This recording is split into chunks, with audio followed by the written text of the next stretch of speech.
The Defense Information Systems Agency is creating what it calls a one-stop shop for storage. It's working to expand its storage offerings to cover everything the department's offices could need.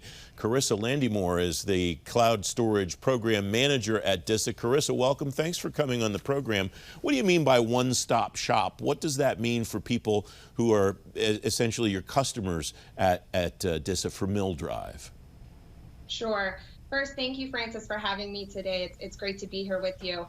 Before we kick off talking about that comment, let me tell you guys a little bit about what milDrive does for the department. milDrive is a cloud storage solution that's available today on both the NIPRNet and SIPRNet.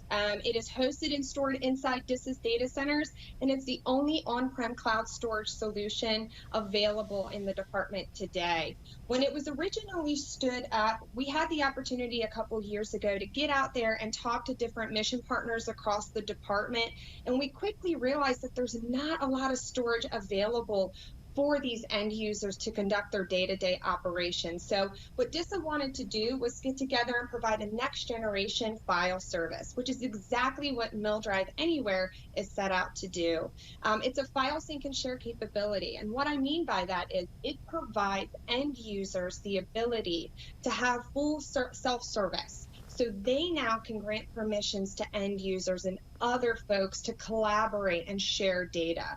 They have the ability to provide read-write access. And that really does two things now for organizations. It gives them the ability to reduce their overall hardware footprint, move that storage legacy equipment into DISA's data centers, and reallocate your system administrator resources to other mission critical projects. Now with that, we've been out there now talking to other mission partners and better gathering requirements. And we learned one thing. Everybody needs a one-stop shop for storage. We can't continue to silo our storage into other areas. It's more costly, and it creates security concerns. If you've got to protect multiple areas where data is being stored, that can be costly and cause security concerns, as mentioned. So what we did was, talking to our mission partners, we realized this and we said, okay, everybody needs to get to the cloud, but they need tools to be able to do that.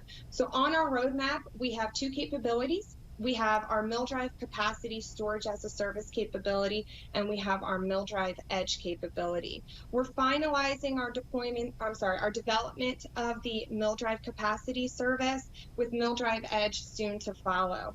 And what these will do is really provide tools to get you to the cloud, right? So the storage application integration is really what's focused for capacity, while the Edge piece is focused on moving data from your legacy data centers into the cloud.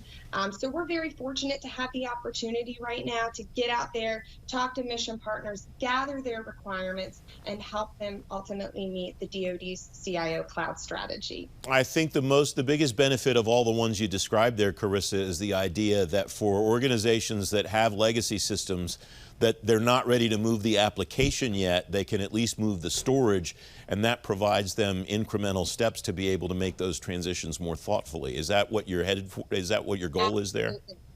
Absolutely, yes. Because everyone, you think about COVID, right? So folks today, we've had these tools available, but COVID's really given us that extra push, but maybe folks aren't all ready to go there all at once. So now we're going to be able to provide a storage capability that's a portfolio consisting of multiple options, and you can pick and choose and kind of take those steps necessary to get there.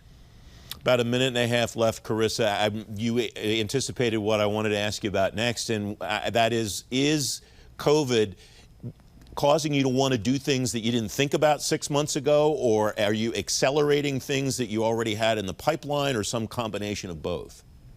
Yeah, I know that's a great question. So, as I mentioned, milDrive has been around for 2 years, but that was our unclassified capability.